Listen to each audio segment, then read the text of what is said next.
Have you ever had an experience where you were having all this inertia, all this momentum, and then all of a sudden it comes to a halt? Something super unexpected happens. Well, this is what happened to me this January. Tune in to the episode so that you guys can get the inside scoop of how to process the unexpected, and we'll dive in deep. This is episode 56, Lessons from January, Being versus Doing. Welcome to Healing with Haley. I'm your coach, Haley Kirk. On this podcast, we dive into ways to heal, embrace, and truly love our lives. Here's my belief. So much of our suffering comes from what we believe. I'm here to help you understand your mind and question those thoughts to start your healing journey. Ready to get started? Let's go. Okay, I know you guys are dying to dive into this episode, but I have a special surprise for you. Something that has the potential to completely transform the way you connect with people in your life. If you've ever felt unheard, misunderstood, or stuck in the same frustrating cycles with your partner, family, or friends, this is for you. I got you. I created something called the Connection Code, and it's free. I swear, it's free. I want you guys to have this. The reason it's free is because I know that these tools will completely change your relationships. And this has amazing information. We dive into the exact mindset shifts and tools like empathic listening, the SO method, that will totally help you truly understand the people around you. So all you got to do is go in the description of the podcast and click on the link, and you'll get access to the free workshop. Okay, I'll let you go now. Welcome to the podcast, you guys. It is January 30th, and I have so much to say. I have been thinking about this topic for probably about 2 years. I was introduced to this kind of phenomenon by the author Eckhart Tolle, or Eckhart Tolle, however you want to say his last name. I've heard people say it so many different ways. But how are we doing? How's January? How is the beginning of the new year? I feel like there's so much pressure around New Year's resolutions and new year, new month, new week. But I like to lessen the pressure. And I'm glad that I do, because I had a crazy January, which I'm about to tell you about. Okay, my friends. So, January. Boom. My son gets sick. And I started this Gymshark 66 challenge where you're supposed to be doing this transformation. And I don't really like these kind of time frames when it comes to fitness, but I already put fitness in the very forefront of my life, and I like it that way. And so when my son got sick, it's difficult because you almost have to consider other people's kids. My son goes to the daycare at the gym, and I'm so grateful to those wonderful women there to allow me to have that option to still be able to work out and have someone watch my son, all included in my membership. It's just so affordable and such a no-brainer. So when he got sick, I couldn't really go to the gym. So that's like kind of like my socializing slash, my dancing. I can do my dancing, my mobility, my exercises, and it's a little devastating and a little disappointing. And I allow myself to have those emotions. At least I'm trying to get really good at it. And so I did like home workouts while that was happening and while he was getting better. And then I got sick. So I really don't like working out when I'm sick. I don't think it's healthy for me. That's a personal opinion. I have no evidence to back that up. I just feel like I want my energies of my body to focus on the immunity, the healing. So that's a personal thing for me. And I know that, I'm gonna lose, not lose, kind of like the momentum's gonna slow down, right? And there's a little bit of clean pain there. One of my coaches, she's amazing, and she talks about the differences between clean pain and dirty pain, right? So there's some clean pain, right? Like I lost some momentum.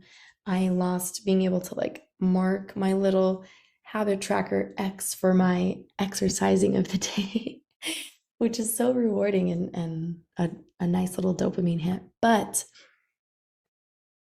there's clean pain there. And dirty pain would sound something like, oh, now you're screwed for the rest of the year. There's no way you're going to catch up. Oh, you're behind.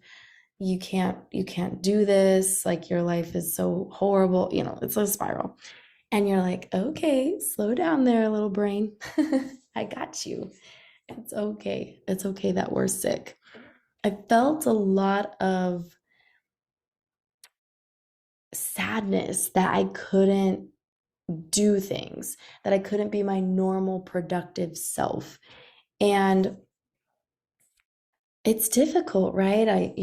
And my symptoms were interesting. I felt a lot of intense negative thoughts and emotions.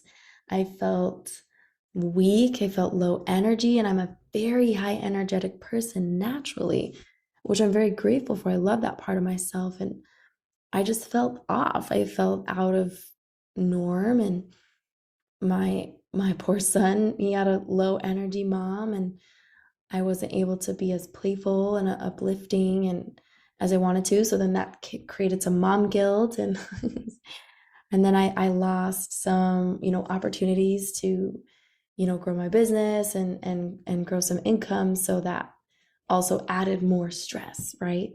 And it's overwhelming for me, honestly. I know for many people that to get sick, it's just not ideal, but it's reality, right? And or I shouldn't say not ideal, it's not preferable is the better term. So I just love this idea of uncertainty, of being versus doing, right? I'm upset, I'm frustrated, I'm overwhelmed that I can't really do much, right? I can't go to the gym, I can't do my work, I can do some work, but I can't, you know, do the things I normally do. So what I think is pretty interesting that I notice, at least on a personal level, is how much energy I derive from movement, right? I'm a dancer. It's a hobby slash somewhat of an income earner for me. I really do it for fun and creative outlet, and the money's great too. But I really love dancing. There's some part of it that allows me to tap into the feminine and to be creative and to express, and it's such a treat, and I get to meet amazing women and create these communities. It's super fun. I love everything about it. But when I'm sick, I can't really do those things. And so there's there's so much for me, I guess, that gets knocked down when I let's see, there's some drama there. There is so much that I need to slow down, I should say. I really need to slow down and simplify a lot of my life, which it's not my preference. My preference is what I do when I'm not sick, of course. So it was just interesting to know, and I think that there's a bit of my ego, or my Eckhart Tolle says false sense of identity is ego. And it was interesting how much of my identity had tied to those things. Like, I'm a dancer, I'm a gym rat, da da da da da da da. And then when I took those things away, I'm a fun mom, right? And then when I took those things away while I was sick, I felt a lot of negative emotion. I felt a lot of intense emotion, like even some depression and sadness and despair. And it was interesting how much I resisted it, but then I was like, okay, Haley, what the more you resist, it will persist. So I'm like, hey, like I'll just be sad today, and maybe I could call a friend, maybe I could watch a nice show and just enjoy the slowness. So I want to introduce one of my spiritual gurus that has influenced my life and my coaching tools and practices. And his name is Eckhart Tolle, as I mentioned in the intro. And he did this one podcast episode, Being versus Doing, and it just hit me. And I've also read, of course, a lot of his books, especially The Power of Now. And I highly recommend it. I highly recommend his podcast. He is just a spiritual giant and a wealth of intelligence and spirituality. It's such a treat. It's great to hear that the ideas he's presenting are optional. It's so fun. It's so fun. And so what he talks about is that we derive a lot of our worth and value from productivity. And I think in the Western world, that's pretty strong, right? Especially in America, which is awesome, right? I think it's awesome to be productive, but it could be a hindrance when we tie it to our worth, right?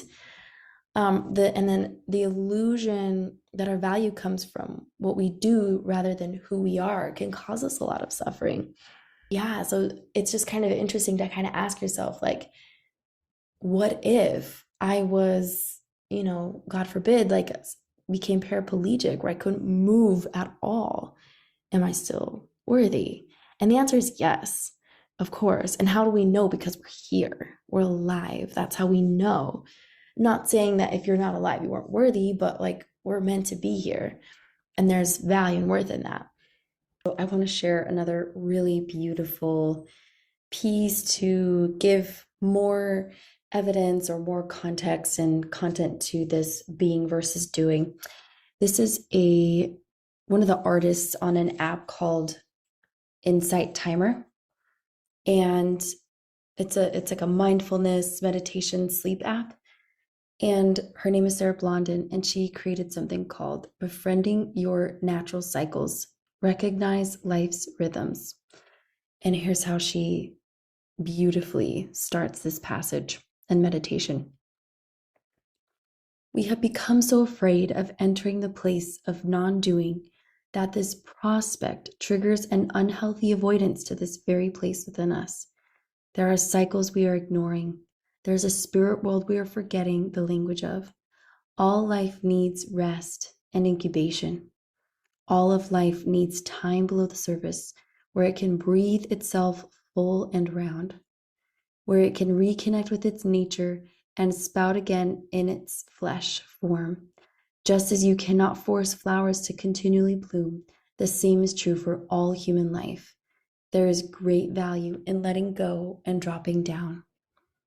We must learn to remember from time to time to be like the tree in winter. We live in a world of great uprising and creativity. We are finally starting to see how powerful we are, that we wield the wand. And with a flurry, we have revolved around the dense and busy blur of doing. We have come to believe that the more we do and the faster we produce, the more we become. Our worth has become equated to what we have achieved. To be busy means to be successful. So we work tirelessly day after day trying to create and replicate, but we are forgetting a very intriguing part of the process. After we have bloomed, we must too close. If we keep too busy, we forget to tune in to the stirrings within and forget to connect to purpose. We forget that true wealth comes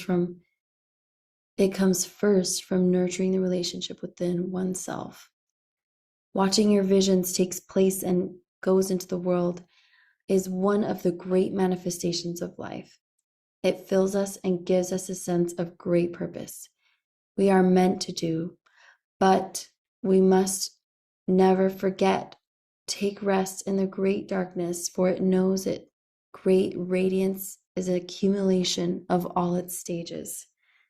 Nature is our greatest teacher, yet we are ignoring the lessons she's trying to teach us. I'm so mesmerized by this.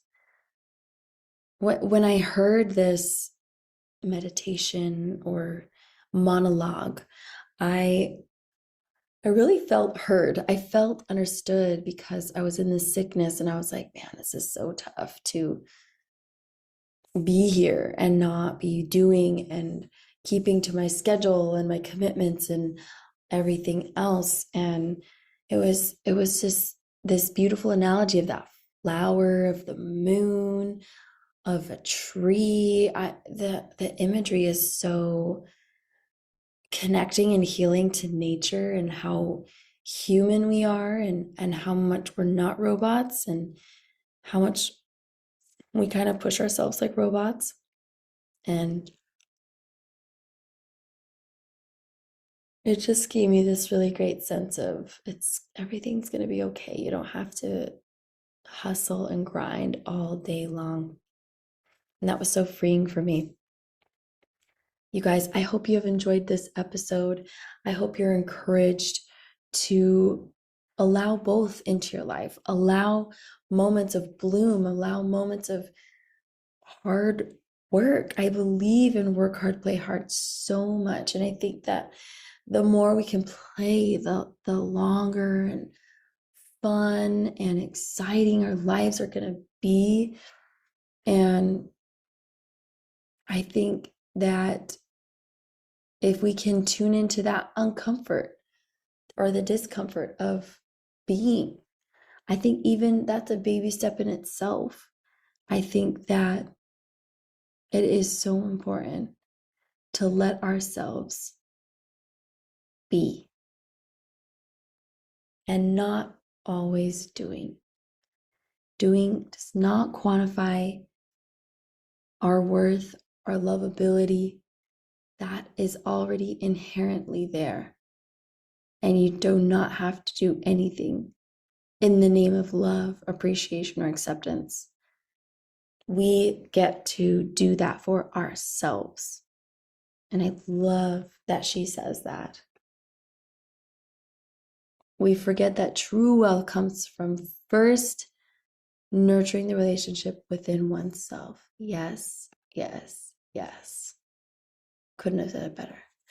Thank you guys for tuning in, and I hope you have a lovely, lovely Wednesday day.